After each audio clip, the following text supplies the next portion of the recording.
तो हेलो दोस्तों, जैसा कि आपने पार्ट 1 वाला मेरा वीडियो देखा था, उसमें मुझसे काफ़ी गलतियाँ हुई थी।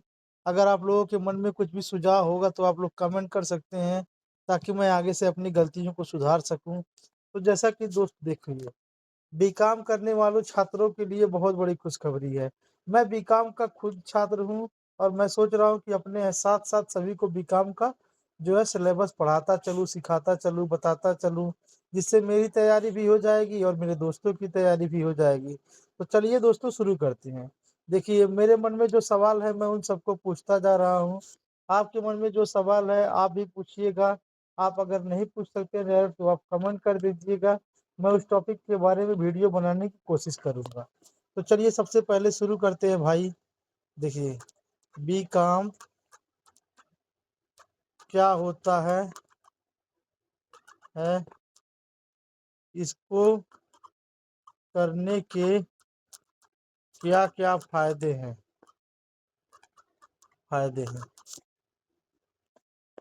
तो चलिए दोस्तों देखिए सारा डिटेल सीखते हैं। देखिए भाई, मिस्टेक हो गया भाई, मैंने गलती से बीई को लिख दिया, बीकॉम लिखना चाहिए था भाई, सॉरी। ठीक है दोस्तों, चलिए देखिए, बीकॉम करने के फ़ायदे जो हैं, कई सारे फ़ायदे हैं। बीकॉम जो है अकाउंटिंग और फाइनेंस की अच्छी जानकारी देता है। आप लोगों को जो भी डाउट होगा, जो भी मुझसे पढ़ाने में, मुझे बताने में, मुझे आपको के साथ बोलने में जो भी समस्या होगा भाई, उसके लिए जो है आप कमेंट करिएगा, मैं आगे से सुधार करता रहूँगा। देखिए, बीकॉम जो है पहला अकाउंटिंग और फाइनेंस की अच्छी जानकारी देता है। अकाउंटिंग मतलब आपका हो गया बिज़नेस में जो भी लेन-देन होता है, जैसे सामान को जब बेचा जाता है तो उसे सेल कहा जाता है। सामान को जब किसी पार्टी से खरीदा जाता है तो उसे परचेज़ कहा जाता है। बैंक में जो है जब पैसा जमा किया जाता है, पैसा निकाला जाता है, डेबिट क्रेडिट होता है। इन सारी जानकारी को एक जगह पे इकट्ठा रखने के काम को अकाउंटिंग कहते हैं। और फाइनेंस जो है, फाइनेंस लोन वाले काम को या फिर जो है जो भी लोन होता है, केसीसी होता है, ओडी होता है, आपका सीसी होता है, उसके बाद से माइक्रो फाइनेंस होता है, मुद्रा फाइनेंस होता है, पीएमईजीपी होता है। इन सारे फाइनेंस को जो है आप लोन को फाइनेंस कहते हैं। और देखिए, बैंक में जो जॉब करते हैं, जो अकाउंटेंट होते हैं बैंक के, आपके बैंक में जो भी काम करते हैं, उन सबको ज़्यादातर लोग बीकॉम करके, एमबीए करके ही जाते हैं। तो दोस्तों देखिए, बीकॉम बहुत ही काम का सब्जेक्ट है। देखिए इसको करने के बाद आप बैंक में जा सकते हैं, एसएससी में जा सकते हैं, यूपीएससी कर सकते हैं। यूपीएससी का तो नाम आपने सुना ही होगा, वो लाल बत्ती वाली गाड़ी अपने ज़िले का राजा, वही यूपीएससी है। रेलवे में जा सकते हैं। जैसी अब और बहुत सी सरकारी परीक्षाओं में जहाँ पे पर भी आपको ग्रेजुएशन माँगता है, वहाँ आप बीकॉम की डिग्री लगा सकते हैं। और देखिए बीकॉम करने के बाद आप सीए कर सकते हैं। सीए चार्टर्ड अकाउंटेंट जो दुकान वालों का जीएसटी देखते हैं।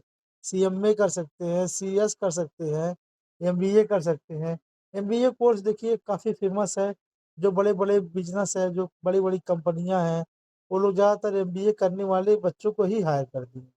एमकॉम जैसे कोर्स आगे कर सकते हैं। प्राइवेट जॉब में भी इसका बहुत बड़ा स्कोप है। इसको करने के बाद आप अकाउंट्स का काम कर सकते हैं, एक्सक्लूसिव कर स टैक्स का काम कर सकते हैं, बैंक में एसोसिएट आदि में काम कर सकते हैं और आप बीकॉम करने के बाद अपना खुद का बिज़नेस भी करो शुरू कर सकते हैं। क्योंकि आपको बिज़नेस की समझ हो जाएगी, टैक्स की समझ हो जाएगी, आपको जो है सीए की समझ हो जाएगी, जिससे आपको कोई दिक्कत नहीं होगा। अब बीकॉम करने के बाद आप ऑनलाइन काम भी कर सकते हैं। तो बीकॉम करने के बाद आपको बहुत सारे रास्ते खुलते जाएँगे। बीकॉम ऐसा कोर्स है कि आप बीकॉम को अगर अच्छे से कर लेते हैं, तो आपको खाली बैठना नहीं पड़ेगा। आप कुछ न कुछ करते रहेंगे। आप अपने कमाई का, अपने खर्चा अच्छे से करते रहेंगे। आप अपने पढ़ाई का, अपने घर का, अपना खर्चा अगर आप चाहें तो आप अपने तरीके से कर सकते हैं। आप जीएसटी फाइलिंग करके कर सकते हैं।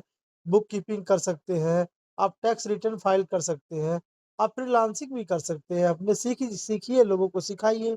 आगे चलकर आप अनुभव के साथ अच्छी सैलरी वाली नौकरी भी कर सकते हैं। अगर आप अगर आप साइड इनकम के तौर पे सोच रहे हैं, तो आपको 1-2 स्किल और सीख लेना चाहिए, जैसे टैली प्लस जीएसटी, ये इस समय बहुत फेमस है भाई। और एमएस एक्सेल आता है एडवांस में, अकाउंटिंग सॉफ्टवेयर। इससे आपको नौकरी मिलने की संभावना ज़्यादा रहेगी।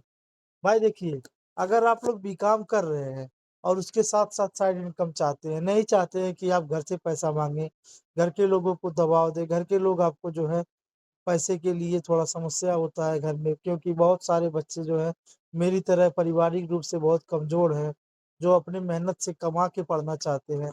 उनके लिए देखिए भाई साइड काम क्या कर सकते हैं, बीकॉम की पढ़ाई के साथ।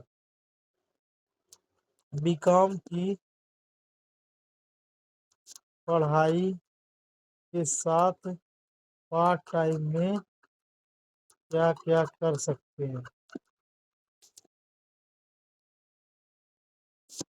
देखिए भाई, बीकॉम की पढ़ाई के साथ-साथ पार्ट टाइम पर इन कामों को कर सकते हैं, क्योंकि पहले बताया था कि लंबे समय की कमाई वाला काम सीखना चाहती हैं। देखिए भाई, तो देखिए बीकॉम के साथ-साथ यूट्यूब चैनल बना सकते हैं आप। यूट्यूब चैनल बनाना आज के समय में अगर आप लोग यूट्यूब चैनल नहीं बना रहे हैं, तो आप लोग बहुत गलती कर रहे हैं। बीकॉम आप पढ़ाई कर रहे हैं, पढ़ाई के साथ-साथ आपको बहुत जो है पढ़ाई आपका 7 घंटे, 8 घंटे का स्कूल 9 बजे, 10 बजे स्कूल लगता है, 2 बजे, 3 बजे आप लोग फ्री हो जाते हैं। तो भाई आप लोग ऐसा करिए कि यूट्यूब चैनल बना लीजिए। कुछ धीरे-धीरे, धीरे-धीरे मेहनत करते जाएँगे, कंसिस्टेंसी बढ़ाते जाएँगे, धीरे-धीरे आपका साइड इनकम होता जाएगा। जिससे भाई एक टाइम पे ऐसा होगा कि कुछ पैसा वहाँ से आने लगेगा, परिवार के ऊपर से थोड़ा बोझ हल्का हो जाएगा, आपको बार-बार पैसे के लिए परेशान नहीं होना पड़ेगा। तो आप देखिए आप यहाँ से अपना आवाज़ देकर वीडियो बना सकते हैं, बीकॉम नोट्स बना सकते हैं, एग्ज़ाम का टिप्स दे सकते हैं, बिज़नेस ऑर्गेनाइज़ेशन कर सकते हैं, बिज़नेस को अच्छे से कैसे चलाएँ, इम्पोर्टेंट क्वेश्चन पर वीडियो बनाइए, कमाई धीरे-धीरे लेकिन लंबे समय तक आपको कुछ न कुछ मिलेगी। और दूसरा पार्ट टाइम पैसे कमाने का तरीका है कि आप 2 से 3 लाख रुप 2 से 3 महीने सीख सकते हैं टैली प्लस जीएसटी। भाई टैली जीएसटी मैंने भी किया है। अगर आप लोगों को करना होगा तो बताइएगा इसके बारे में मैं कुछ आपको नॉलेज दे सकता हूँ।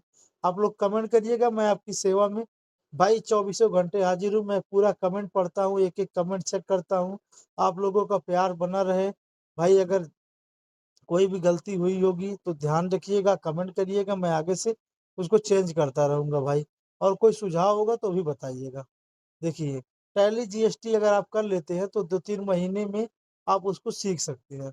पार्ट टाइम अकाउंट का काम मिल सकता है, जैसे किसी दुकान पर आप गए, मान लीजिए आपने टैली सीख लिया।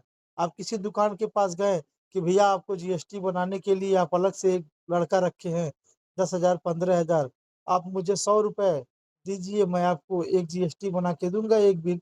₹100 पिज पर जीएसटी बिल आप ₹50 भी कर दीजिए। स्टार्टिंग में कम पैसे पर करिए। एक जीएसटी बिल बना के देंगे, ₹50 लेंगे। आप घर से बैठ के जो है उसको नंबर दे दीजिएगा अपना दुकान वाले को। उसको जब जीएसटी बिल बनवाना होगा वो आपको फ़ोन करेगा कि बाबू जीएसटी बिल बना दो। तो आप पार्टी का नाम, नंबर, अकाउंट नंबर लीजिएगा, जीएसटी नंबर लीजिएगा और सेल परचेज़ दिखा दीजिएगा वहाँ पर। ₹50 पर पीस अगर आप 20 दुकानदार भी ढूँढ लेते हैं, तो अगर एक दुकानदार डेली 2 ही बिल बनवाता है, तो आपका 20 दूनी 40 5 चौक 24 2000 का काम आपका डेली का हो जाएगा। तो भाई देखिए टैली और जीएसटी सीख के भी आप अच्छा पैसा कमा सकते हैं। इसमें भी आपका पार्ट टाइम के तौर पे अगर आप 1500 का रोज़ काम कर ले रहे हैं, तो कहीं से कोई दिक्कत नहीं है। आपका घर खर्च चल जाएगा अच्छे से। और देखिए तीसरा जॉब क्या है डाटा एंट्री एक्सेल का। एमएस एक्सेल और गूगल शीट सीखिए। जैसे देखिए, इस समय क्या होता है जैसे एमएस एक्सेल जो है ये माइक्रोसॉफ्ट का है और इसी तरह सेम टू सेम मोबाइल के लिए गूगल शीट एक चला है, गूगल एक्सेल शीट। इसे आप करके जो है घर से फ्रीलांसिंग कर सकते हैं, जैसे लोगों का कोई काम है, आप उसको घर से कर सकते हैं। चौथा है आप देखिए अगर आपका नॉलेज अच्छा है, आप 9 और 10 की पढ़ाई अच्छी तरह से किए हैं, तो आप घर पे टीचिंग कर सकते हैं। 9 से 12वीं के बच्चों को आप कॉमर्स पढ़ा के भी मान लीजिए पार्ट टाइम इनकम जनरेट कर सकते हैं। अब पढ़ाने का तरीका 2 हो सकता है। एक तरीका ये है कि आप ऑनलाइन पढ़ाइए वहाँ से आपको पैसा मिलेगा लेकिन थोड़ा-थोड़ा, थोड़ा-थोड़ा आपको बहुत टाइम लग जाएगा, वहाँ पे आपको कस्टमर बेस बनाने में। अगर आपको तुरंत पैसे की नीड है, तो आप जो है कहीं से ट्यूशन कर लीजिए, ट्यूशन करा दीजिए बच्चों का। सभी लोग जो है ₹500 पर सेमेस्टर का लेते हैं, पर सब्जेक्ट का लेते हैं। आप थोड़ा कम कर दीजिए, आप ₹300 पर सब्जेक्ट का कर लीजिए। भाई देखिए 5वाँ तरीका होता है एफ़िलिएट मार्केटिंग। एफ़िलिएट मार्केटिंग का मतलब ये होता है कि जैसे देखिए जो आपका फ्लिपकार्ट है, अमेज़न है, मीशो है, ये सारे लोग अपना सामान बेचने के लिए बहुत ही बड़े-बड़े सेलिब्रिटी को हायर करती हैं। 50 लाख, 1 करोड़, 2 करोड़ का बजट देती हैं, अपना प्रचार करवाती हैं, तब जाके उनका सामान बिकता है, प्रचार करवाती हैं। एफ़िलिएट मार्केटिंग में क्या होता है कि कंपनियाँ वो जो पैसा उनको देती हैं, वही पैसा उनको ना देके वो पैसा जो उनका सामान सेल करवाता है, उनको देती हैं। डायरेक्ट कमीशन देती हैं। तो एफ़िलिएट मार्केटिंग के बारे में अगर आपको कुछ भी जानना होगा, तो मैं आपको पूरी तरह गाइड कर दूँगा। आप मुझे कमेंट कर दीजिएगा या तो आप मेरे नंबर पे डायरेक्ट मैसेज कर दीजिएगा, मैं आपको नंबर दे दूँगा अपना। तो एफ़िलिएट मार्केटिंग भी एक अच्छा टूल है। जैसे आप फ्लिपकार्ट से सामान खरीद रहे हैं, तो आपको जो है वहाँ से सामान खरीद रहे हैं, आपको मिल जा रहा है, ठीक? अगर आप एफ़िलिएट लिंक बना देंगे अपना तो आपको कुछ परसेंट कमीशन मिलेगा, 2%, 10%, 5%, 8% इस तरह से। और फ्रीलांसिंग का भी काम है। आप यहाँ से कंटेंट राइटिंग कर सकते हैं, हिंदी टाइपिंग कर सकते हैं, वर्चुअल असिस्टेंट बना सकते हैं। लेकिन भाई फ्रीलांसिंग का ज़माना अब धीरे-धीरे खत्म हो जा रहा है क्योंकि उसकी जगह एआई ले ले रहा है। अब देखिए 7वाँ क्या है, आप जो है कॉम्पिटिटिव एग्ज़ाम की तैयारी भी करवा सकते हैं।